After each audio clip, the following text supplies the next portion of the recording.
नमस्कार. सागर ऑनलाईन आपला YouTube channel आहे. या माध्यमातून आपण नवनवीन योजनेची माहिती देत असतो. तरी आपल्या चॅनलला सबस्क्राईब करून ठेवा व लाईक करा, जेणेकरून नवनवीन व्हिडिओ आपल्या यूट्यूब चॅनलला टाकल्यावर आपल्याला मिळतील. आज आपण UIDI अपंग प्रमाणपत्राविषयी माहिती बघणार आहोत.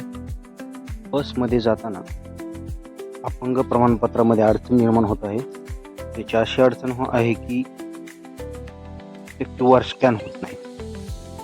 त्याला तर बघून आपण नेमकं QR स्कॅन कसं होत नाही, त्याचं कारण आहे की आपण जर जुने UID कार्ड काढले असेल, KYC केली नसेल, तर ही अडचण निर्माण होऊ लागलेली आहे. ज्या व्यक्तीची जुने कार्ड असेल, भरपूर दिवस त्यांनी कार्ड रिन्यू केलेले नसेल, त्या लोकांना याची अडचण निर्माण झालेली आहे. त्या लोकांचे कंडक्टर हे स्कॅन करत नाही किंवा त्यांच्या अकाउंट स्कॅन करताना अडचण निर्माण होत आहे. त्यांचं रेकॉर्ड उपलब्ध होत नाही.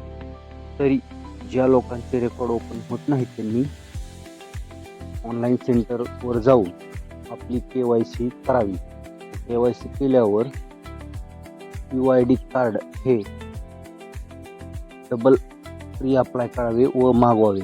दुसरे KYC कार्ड आले नंतर UID कार्ड आल्यावर तुम्हाला त्याची अडचण निर्माण होणार नाही.